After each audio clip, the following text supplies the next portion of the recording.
Two people stand on a stage beneath a large projection screen. The person on the left wears a green cap and purple jacket over a plaid shirt. The person on the right wears a dark jacket and hat. An American flag is visible on the left side of the stage. Have you come on in, take a seat, join us. We're just about to get started with our 1 o'clock program. And welcome to the 10th of Many Voices and the Core of Discovery 2. Core of Discovery 2 is a national traveling exhibit. It's a multi-agency federal exhibit with the National Park Service being the lead agency. What we do here in the 10 of Many Voices is we bring in a wide variety of presenters, both to talk about different aspects of that Lewis and Clark expedition, but also to share with us some of the history and culture of all those American Indian nations that have been living here for thousands of years before the arrival of Lewis and Clark. And this afternoon, we're going to hear from a representative of one of those nations. We're going to hear from Ray Gardner.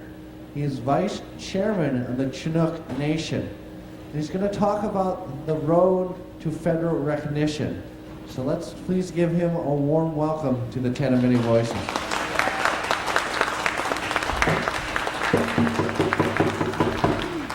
A person wearing a tan conical hat, red vest with white beaded details and yellow shirt stands at a microphone on stage. Text visible behind them references government agencies and resource management. So hi, welcome all of you to beautiful Chinook Nation. This is just a nice average sunny day. I really don't understand why Lewis and Clark had such a problem 200 years ago when they got there. Well, I'd like to talk a little bit about where the Chinook tribe is at, how we got there, things that have transpired over the years to get us in the situation that we're in. For those of you that don't know about the Chinook Nation, we have been here for tens of thousands of years. And for reasons that I will get into briefly as we go through. A person wearing a tan woven hat, red vest with white buttons over a yellow shirt, and a beaded necklace speaks while gesturing with their hand. They stand in front of a backdrop with partial text visible about agriculture, resources, army, and energy. The federal government has chosen to not recognize the Chinook Nation as a tribe. Now, briefly right off on that, I find that very hard to believe, considering the Chinooks are one of the most documented tribes in the nation, most certainly on the West Coast. I don't think anyone can argue that not only are we here, but we have always been here. I find it interesting that the same government that refuses to recognize us has a Chinook helicopter that they fly in their military. And it's known for its strength and durability, the same as the Chinooks were, and they were known for their paddling skills in the river. I'd kind of like to go back and kind of start in about 1792 to go forward from there. In 1792, Robert Gray came to the Columbia River. He was looking for the great river of trade. When he got here, he sat offshore. He sent a couple of his longboats in. He actually lost a couple of his longboats trying to come into the Columbia. After that, we were sitting there, and you have to remember the Chinooks controlled the trade on the Columbia River.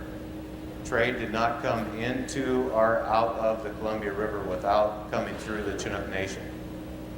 The Chinook Nation traveled east repeatedly up as far as the Dalles and Celilo Falls.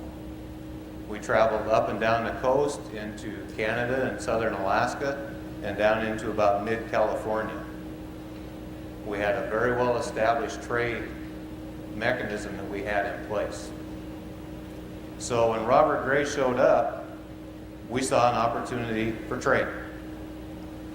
So we actually took our canoes, went out across the Columbia River Bar, and actually escorted Robert Gray back into the Columbia so we could start trade relations with him. He came in. I need to point out these different things as we go through. These are some of the things that the Chinooks have had to deal with as we move forward. When Robert Gray came in, he came in and anchored his ship in Baker Bay, which if any of you are familiar with the area and familiar with Ilwaco, you're familiar with Baker Bay. Trade relations started between Robert Gray and the Chinook tribe. They went on throughout the day, into the evening. Robert Gray was very reluctant to have tribal people around his ship after it got dark. One, he was afraid of what we might do. The other is there was obviously more of us than there was of him. So when it started getting dusk, a person in a tan/gold conical hat and red vest with white buttons sits in profile against a dark backdrop with partial text visible reading natural orvation say. My core of E, an artment of TH. And the tribes came out and wanted to continue trade because you've got to realize when trade starts, trade continues until it's done. It doesn't matter whether it's day, night, it doesn't matter. There's trade to be done, so you just do it. So as it started getting dark, the tribe was continuing to come out, and Robert Gray had his people fire shots to scare the Chinooks away, which they left for a little bit, but then they came back, because again, they wanted to keep trading. In Robert Gray's journals, it talks about how one of our large canoes, it doesn't say the size, but it talks about one of our very large canoes with 20 plus Chinook members in it, was coming back out to continue trade. He ordered his men to load their 9-pound cannon, and he blew the canoe out of the water, killing everyone on board. I say that because there's importance to that. One, it shows the importance of the Chinook tribe wanting to control trade on the river, the need to control that trade on the river. Tribal culture, if you lose an elder or members in the tribe, everything ceases until you properly can take care of your people. The need to control that trade continued and showed the importance of that when the very next morning the Chinook tribe was back out trading with Robert Gray before they were even able to take care of their own people. I think that's important to point out because it does point out that need to control this river, which the tribe did very well. We moved forward past Robert Gray. Other ships came in. And I need to point out, too, Robert Gray was not the first Euro-Americans that we traded with. They found things in our village sites that actually predate Robert Gray. Some of the earliest things that have been found in our trade with Euro-Americans is actually Chinese. So Robert Gray was even not the first to be here. We move forward from Robert Gray, and as everyone's here to hear about is Lewis and Clark. So Lewis and Clark show up in 1805, November, a beautiful day like this, and they're hidden behind a rock. They can't get out. They can't keep their canoes upright. They're starving. They're sick. They're huddled up there trying to figure out how do we go from here. To their amazement, they look out into the Columbia River, and not only do they see a canoe coming across the river towards them, in the same river that they could not even venture around. A person wearing a woven cone-shaped hat, red vest with white buttons over a black jacket, and yellow shirt stands at a podium. Text visible on signage behind them includes references to department and conservation. A single point to continue down, but a chief of the Chinook tribe was standing up in the bow. It amazed Lewis and Clark to see that. The tribe came in, started negotiations with them. One of the things I always like to point out is, because it's a question I usually get asked, is what did the Chinook tribe think of Lewis and Clark when we found them? It's very easy for me to answer. We thought Lewis and Clark were pretty pathetic. But you've got to remember, we had been trading for years before Lewis and Clark ever got here. We were used to trading with people that had items that were of value, things that we needed, things that we could use, people that were dressed in fine clothes that came off the ships. Now you look at Lewis and Clark, again, huddled behind a rock. Their clothes are rotting off their backs. They're diseased, they're sick, they're starving. It's easy to see why the tribe would have thought they were pathetic. With Lewis and Clark, we really look at this whole event that's going on, obviously not as a celebration at all. We do commemorate their feat. It was an amazing feat. They managed to come across the country. They came through a lot of Indian nations. All of the nations helped them along the way. When they got here, they had mastered a great accomplishment. They managed that entire journey without losing a single person in canoes that they couldn't keep up right for more than probably half an hour at a time. I need to point out too, kind of going forward 200 years, and then I'll go back again.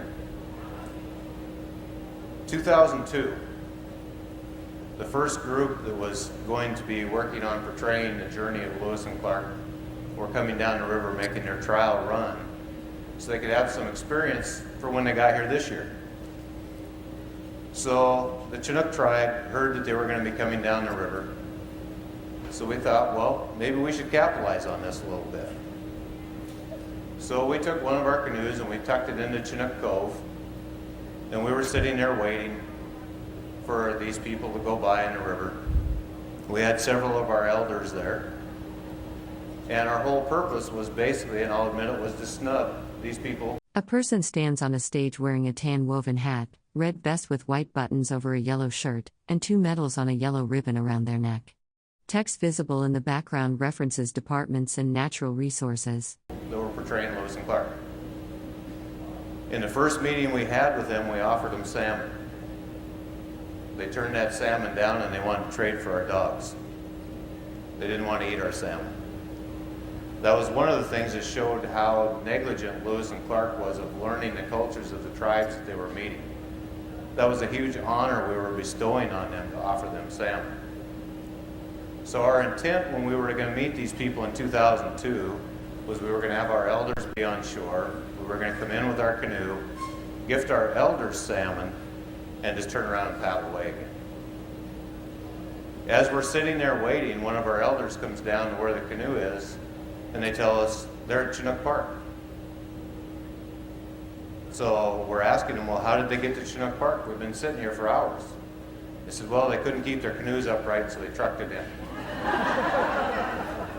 Obviously, in 200 years, some things have not changed. We pulled our canoe out of Chinook Cove, paddled down. This group of people that had read about us, had heard about us, were amazed, probably in the same as the original Lewis and Clark were, when they looked out into the Columbia, and here again, 200 years later, came a Chinook canoe paddling into where they were. They actually came down and waded out into the river to help us land our canoe. And we actually had pity on them when we helped them flay the fish and helped them cook it.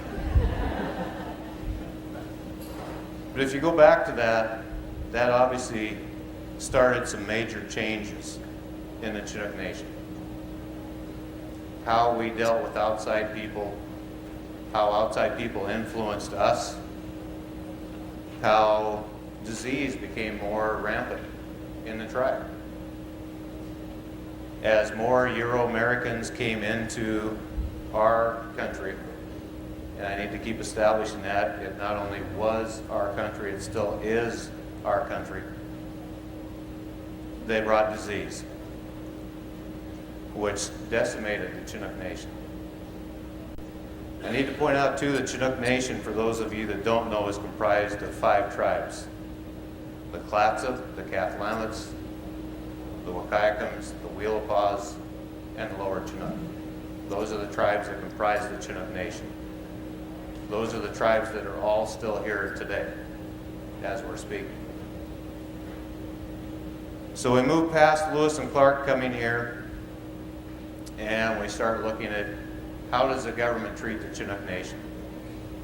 How does the federal government treat the tribe that kept their expedition alive throughout the winter?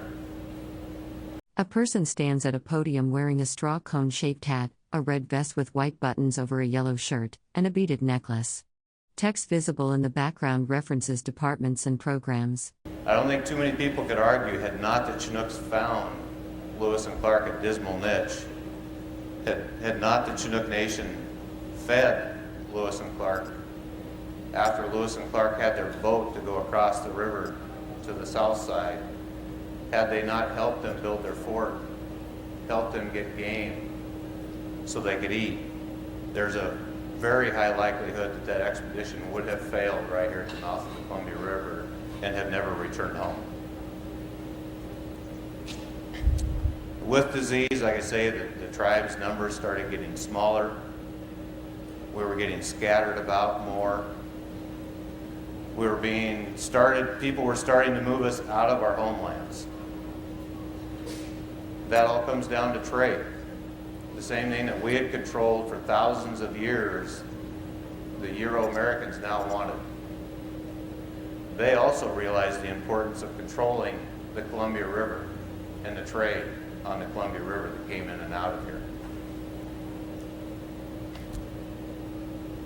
We can come up to 1851, which was the first time that the federal government entered into a treaty with the Chinook Nation, the Tansy Point Treaty. That treaty was signed in good faith by the chiefs of the tribes, which I would like to add at that point, the chief of the Weelapaw tribe at that time was Huxveld, who is my direct descendant. That's who I descend from. I'm also very proud to say that my family from the Weelapaw tribe has never, ever left their homelands. From the time of my birth, in the first home that I lived in, I could look out the window of my bedroom and look at the Weelapaw River. When I got married, I moved a whole 8 miles and again could look out at the Weelapaw River. My wife and I put in a new home a little over 10 years ago. I now own to the middle of the Weelapaw River. I'm very proud of that. I'm proud of the fact I can trace my lineage back into the 1700s. I know where I came from. I know where my people came from. And again, it just emphasizes we have never left. We have always been there. When we entered into the Treaty of 1851, it was thought to be a good treaty.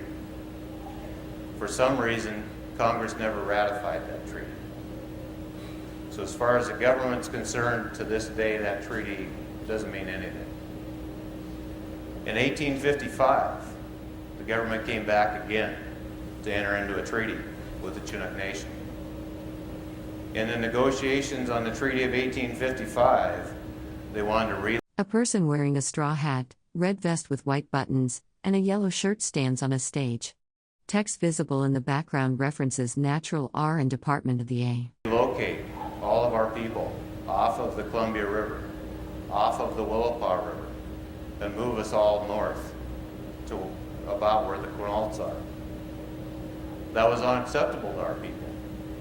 So we refused to sign that, and we kept arguing on that treaty, that we did not want to be moved out of our homelands. Stevens got upset, stormed out of the treaty negotiations. That was the last attempt that the federal government made at trying to enter into a treaty with the Chinook Nation. Treaty or not, a treaty does not recognize a tribe. A treaty is just a piece of paper that establishes negotiations between the tribe and governments. So even at that point, the Chinook Nation was still a recognized nation. My grandmother, my great aunties, my uncles were all from the generation that was taken from their homes and put into tribal schools. They were put into tribal schools for what the government wanted to say was to take the Indian out of the Indian. They wanted to assimilate these people into what they deemed was their society. My grandmother and my great aunt spoke fluently to each other in Chinook, so they were separated from each other so they couldn't talk to each other. As you go forward from there, negotiations just kept getting worse and worse, and the federal government kept acknowledging us less and less. One of the things I'd like to point out, it takes an act of Congress to terminate a tribe and legally take their recognition away from them. There has never been an act of Congress to terminate the Chinook Nation or any of the 5 tribes that comprise the Chinook Nation. So again, you look at the fact that we are still a nation. We still have our recognition. The Bureau of Indian Affairs, 1962. Someone in the midst of all of their people that they have working back there started going through a list of tribes. And they started looking at them and they said, geez, what tribes have we dealt with lately? What tribes do we not know anymore? They came to the Chinooks. No one there seemed to know who we were, so they crossed us off the list. When they crossed us off the list, the federal government decided we did not exist anymore. Since 1962, we have been working towards getting the federal government to... A person in profile wears a woven cone-shaped hat, a red vest with white buttons over a black shirt, and a beaded necklace with medallions. They stand against a plain gray wall with a dark horizontal stripe. We don't consider it to be recognized because we do not agree that they have ever legally terminated us, but to re-recognize us or put us back where we belong. That's been an ongoing struggle. The government, in all of their wisdom, they would come up with things that they would ask for in documentation. Do you have this? Do you have that? We would supply them with that. As soon as they got it, they asked for more. We'd give them more. As soon as they got that, they would ask for more yet. I'd like to point out at this time, because one of the things that I hear a lot, which is very disheartening to me, is one of the things I hear is, well, the Chinooks want to be recognized so they can have a casino. Well, the Chinooks do not want a casino. That is not why we're in this process. That was never our intent to be in this process.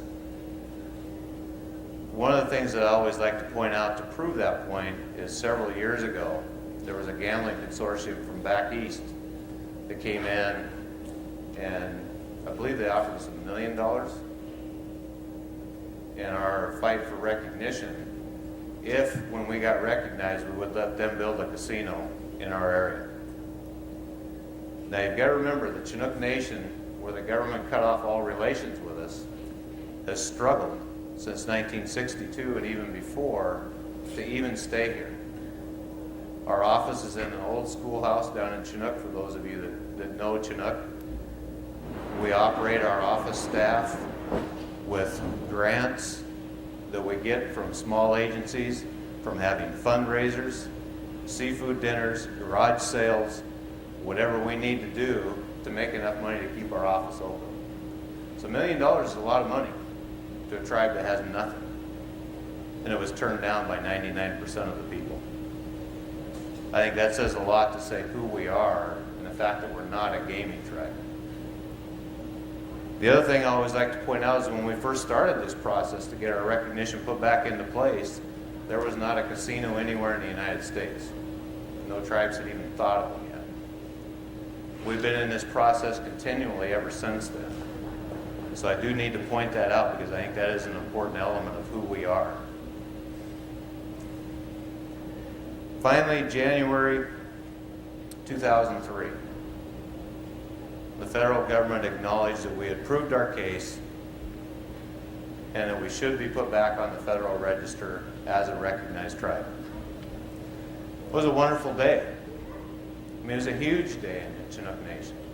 A person wearing a woven cone-shaped hat, red and black jacket with white buttons, and a beaded necklace sits against a neutral background. They face toward the camera with a calm expression. Now you've got to kind of put this into perspective. My own ancestors, other ancestors within the tribe, had fought for years and passed over to the other side being told that they were not an Indian.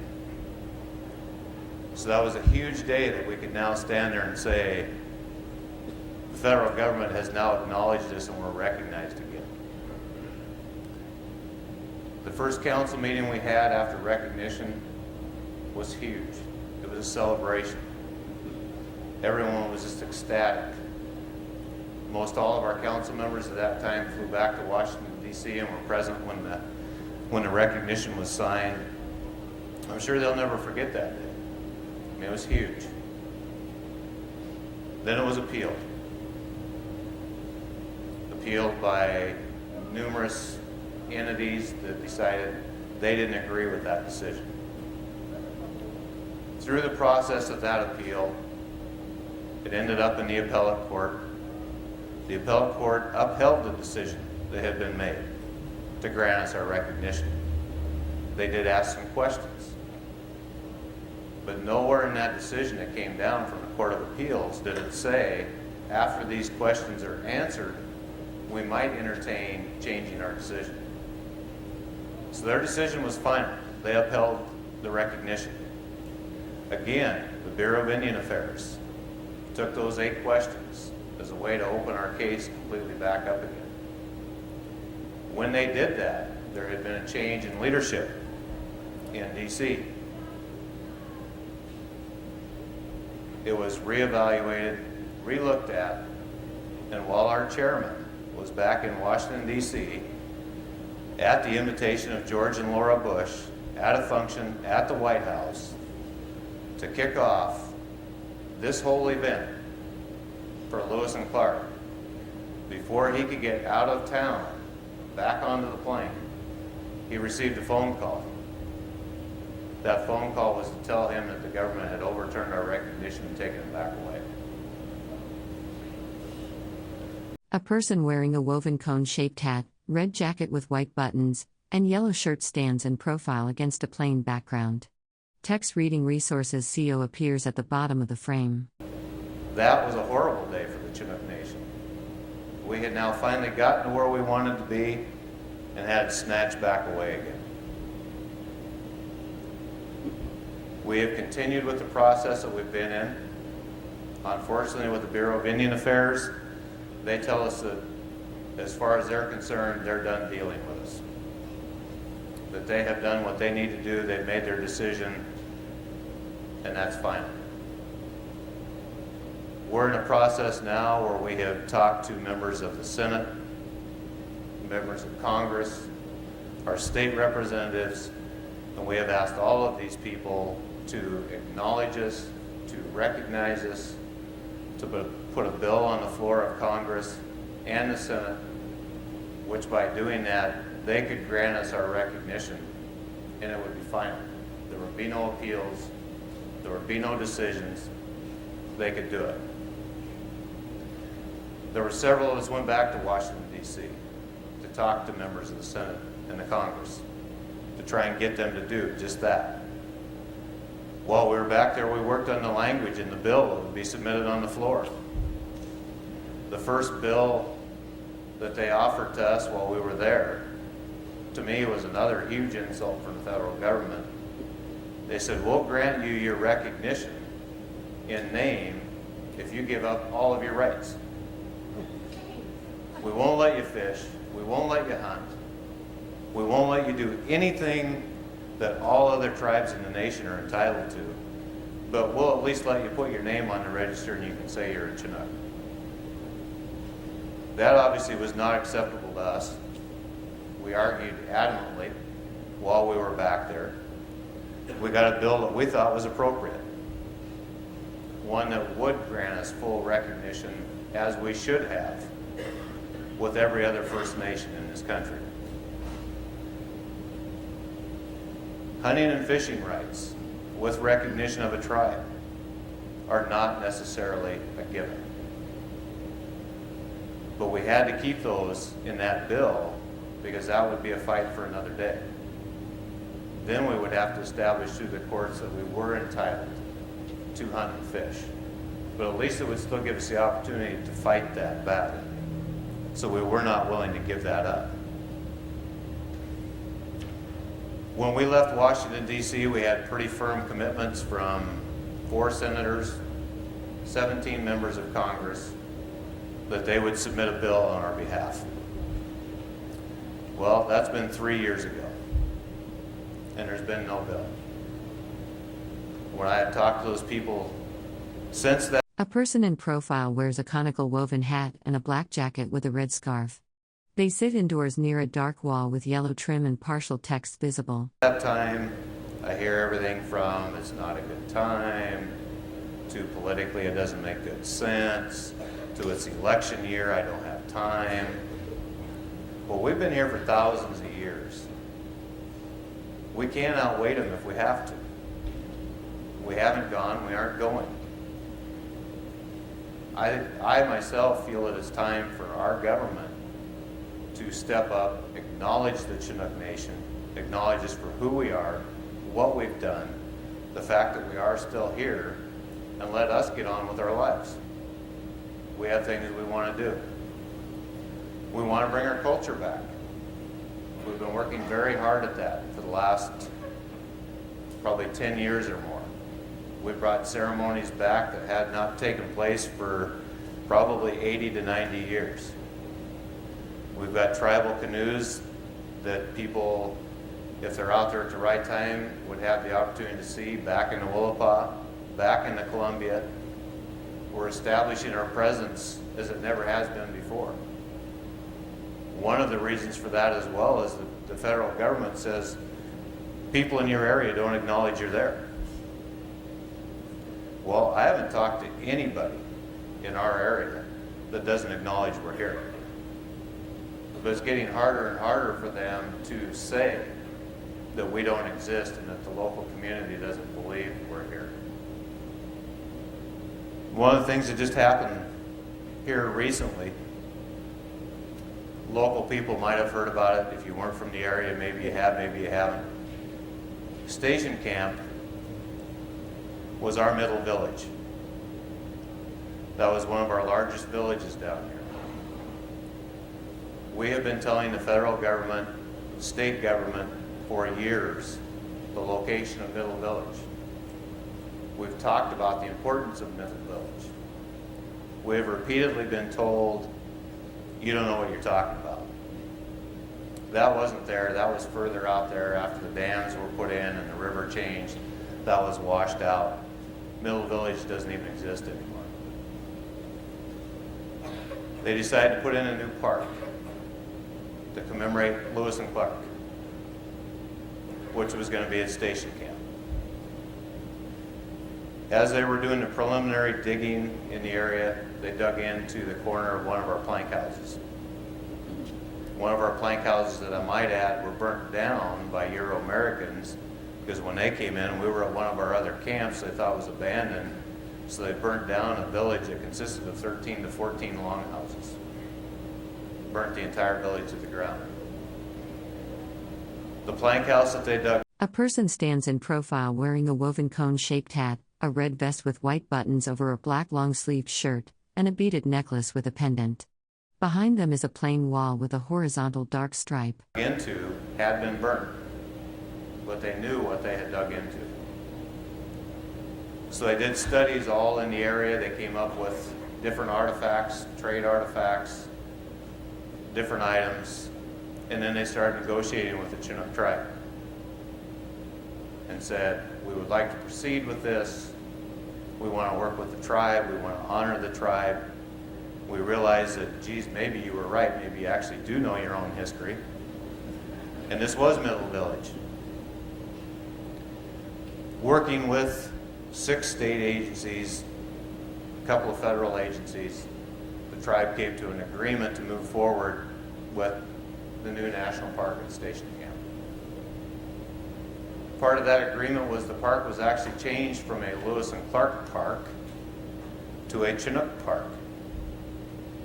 There was going to be, the things that were going to be added to the park were to commemorate the Chinook Nation, to honor our existence, to let people know after what we figure is going to be a splash in history of what's taking place right now on the 200-year commemoration, that we are still here.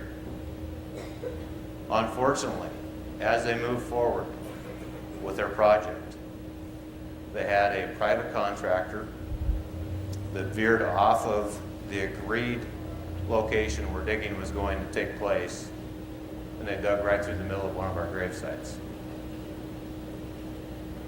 It ended up that 9 of our ancestors were disturbed by a backhoe, as a backhoe ripped right through them. The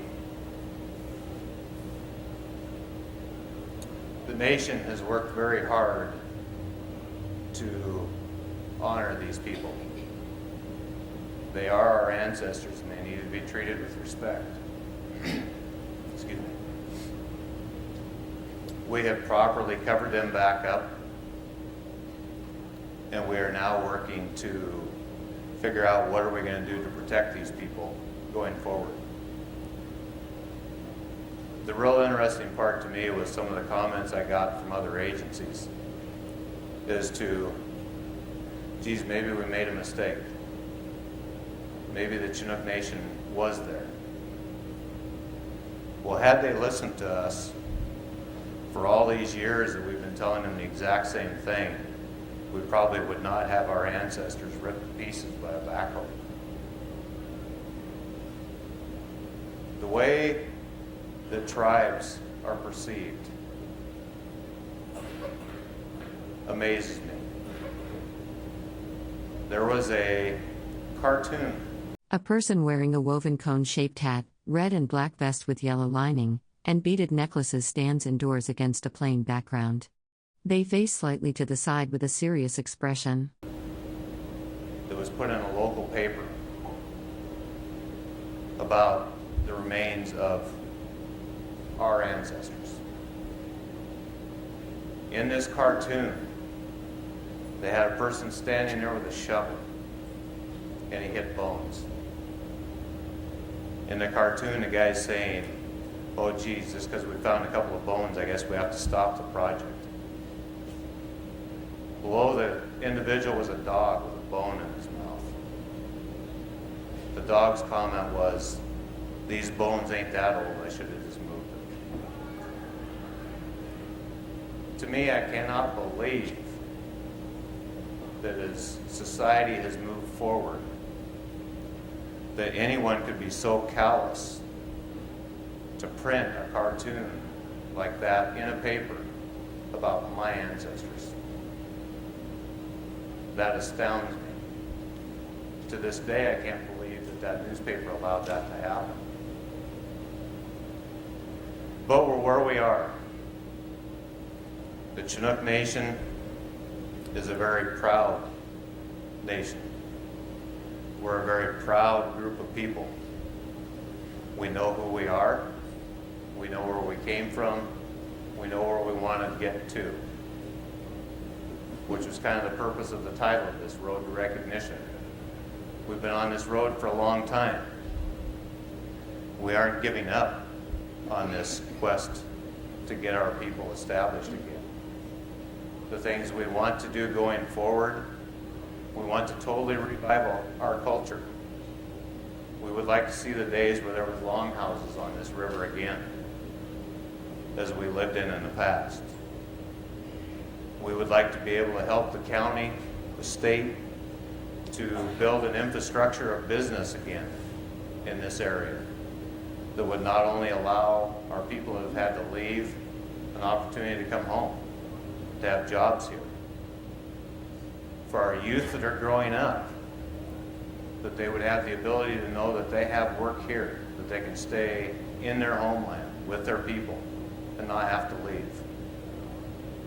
All of those things require recognition. It's one of the things that I always ask of people that I have yet to find people that know about the Chinook Nation, have heard about our history, that would not like to see us get our recognition back. I always ask those people, the only way we're going to get there is to get the government to acknowledge us.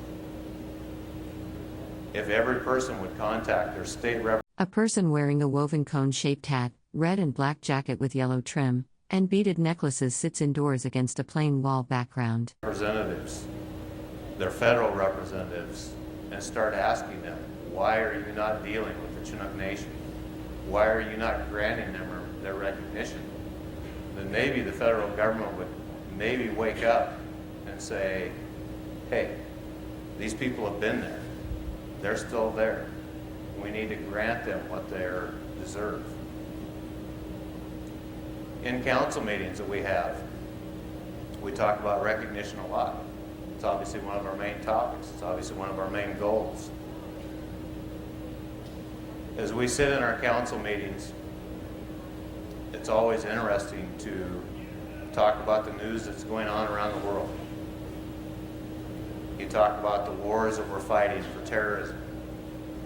You talk about the countries that we're helping to try and establish their own governments, to be able to turn the governments back over to the people from their own land so they can govern themselves.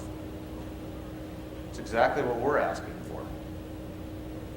We're not asking for any more or any less than we're providing to countries all over the world. I find it interesting that with the 200-year commemoration of Lewis and Clark, the amount of Chinook history that has been involved with the journey involving Lewis and Clark, the millions of dollars that have been spent promoting this commemoration, not just nationwide, but worldwide. There's countries from all over the world that have people coming here to follow this commemoration, to see what's going on, to follow the trail. They want to walk in Lewis and Clark's footsteps. They want to see where the camps were. They want to see the different tribes that Lewis and Clark met up with. The same government that is spending all of those dollars still refuses to acknowledge that the Chinook Nation is here and deserves to be recognized. It's kind of a very abbreviated story of who we are and how we got to this point here. Now, obviously, this is something that I could probably stand here for about 2 weeks and talk about. It's very near and dear to us, to all of our tribal members. We want our recognition back. We want to be acknowledged as to who we are. We want to be able to go to our elders that we have today and say, we have won this fight. You can now go out in public again and stand up and say, A person wearing a woven cone-shaped hat, red vest with white buttons, yellow shirt, and beaded necklace speaks while gesturing. They are positioned against a plain background. I am a Chinook. It's been lacking from our ancestors for a long time. And I think it's time for that to be put back into place again. So I would like to go ahead and open it up to questions. If you have a question for Ray, please raise your hand. I'll bring the microphone around for everybody to hear your question. We'll start right here. Could you please just repeat again the 5 tribes that make up the nation? The Clatsop, the Cathlamet, the Wakayakum. A person stands on a small stage wearing a straw cone-shaped hat, a red vest with white buttons over a yellow shirt, and a beaded necklace.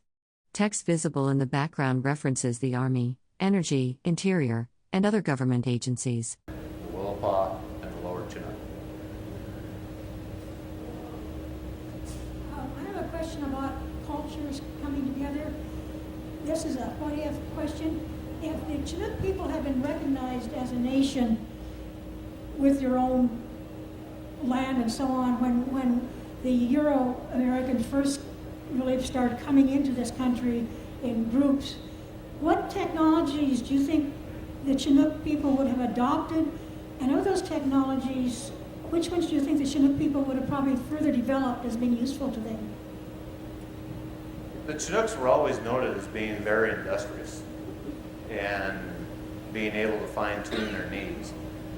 I truly feel that the Chinooks would have adopted strengths of any piece to enhance their culture.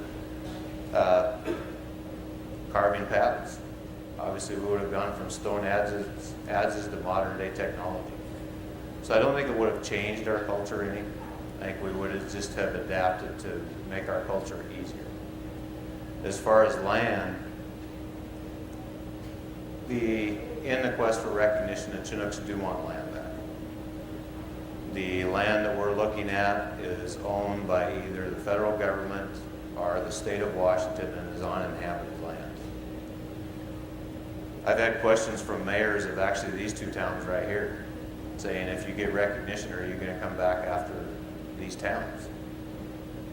It's a real easy answer for me to answer is, no, we will not go after land that's owned by other people because we do not want to be considered on the same level as what the federal government does.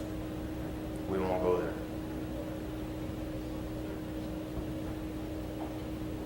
How many people are in your nation now? What is your population? Approximately 2,500. I have two questions. How many times have you given this lecture? And the second one is, did you contact the newspaper about that cartoon and what was their response? We did contact the newspaper about the cartoon and asked if they would run a letter to the editor with our response, which they agreed to. But the only other response we got on that was, well, yeah, the individual does kind of tend to print some things that are a little bit off color, but we didn't think anybody would be offended by it.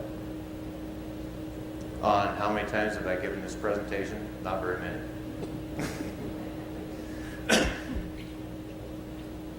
We had the privilege of viewing the Plank House at Capitol and are wondering how the construction of that advanced your cause. I think it's good that it's there. A person stands in profile wearing a woven cone-shaped hat, a red vest with white buttons over a black shirt, and a beaded necklace.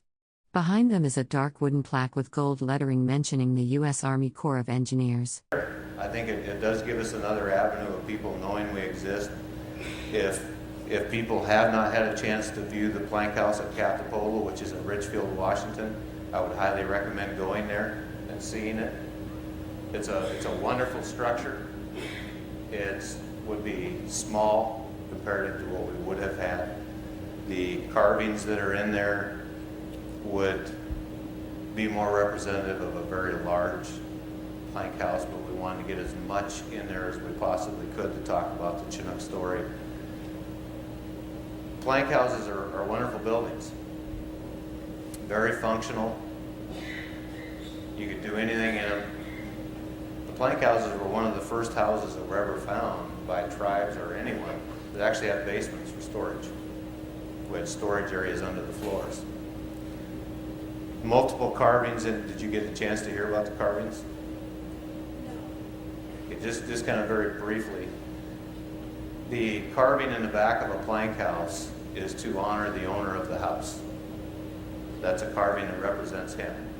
In the plank house at Capitol, you'll notice he has a belt of cougar skins. So he obviously would have been a person of great wealth. That was dictated in the carving. The next pole up has a carving on each side, which is to honor the owner's mother and father. The next pole up is painted, it's red and black, it has a design on it. That's to honor the grandparents of the owner of the house. The next pole up is plain. It just has some adze marks on it, but other than that, there's no carvings, there's no paint, there's no anything. From that post forward to the door was actually the area where we had slaves. And any tribe that says they did not have slaves is not telling the truth. Because every tribe did. It was very prevalent with all tribes. That's the people that did the bulk of the work in the longhouse. They were up front. There were several reasons for that. One is if an enemy did happen to come into the home, they were the first person the enemy met, not the family. The traditional opening of a plank house is a circle. You have to bend down to come into a Chinook plank house. The reason for that is, there's actually a couple reasons. One is as you're bending down to enter the home, you're actually paying respect to the house. You're bowing to the house. The other is where they're small and you have to come in bent over. One, you're exposing the back of your neck. So if you are coming in with hostile intentions. A person wearing a conical woven hat, red vest with white buttons, and yellow collar stands on a stage.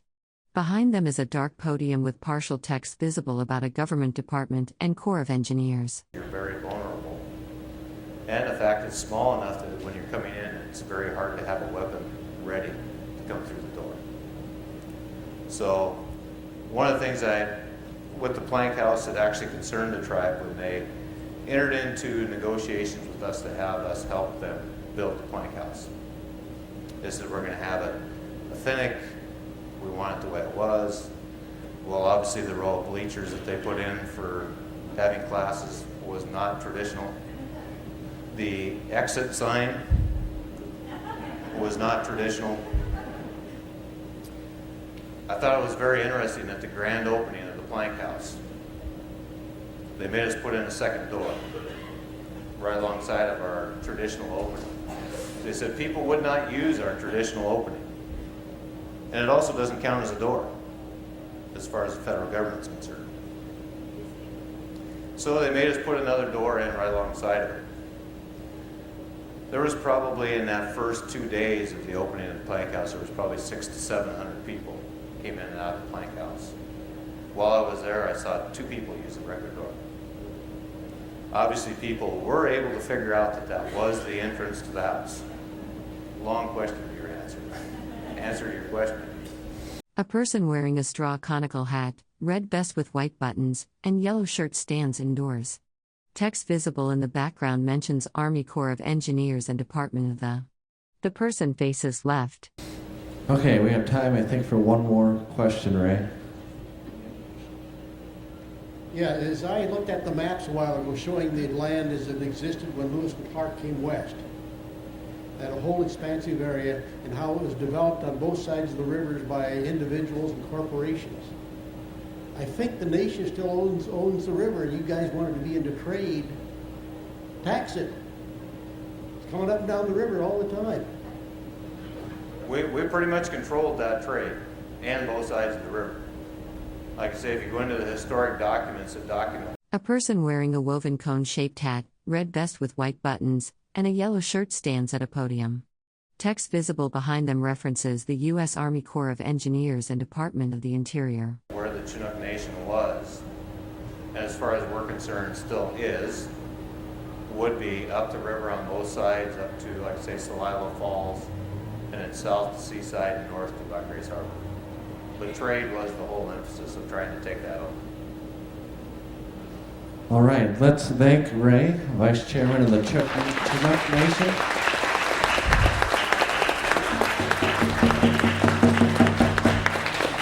Thank you, Ray, for coming in and sharing your story, your history and culture with us. A person stands at a wooden podium on a small stage, wearing a dark-colored shirt. The background is dark, suggesting an indoor venue or theater setting.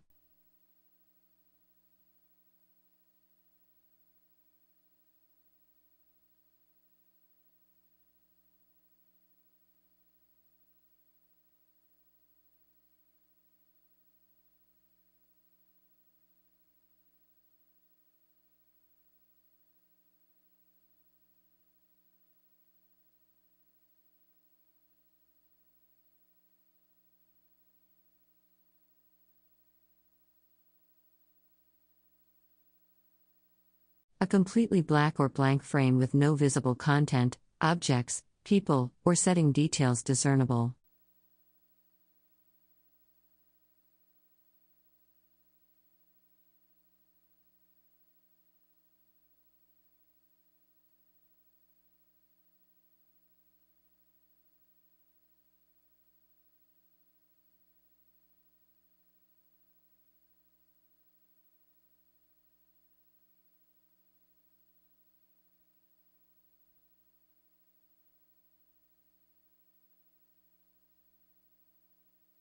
A completely black frame with no visible content.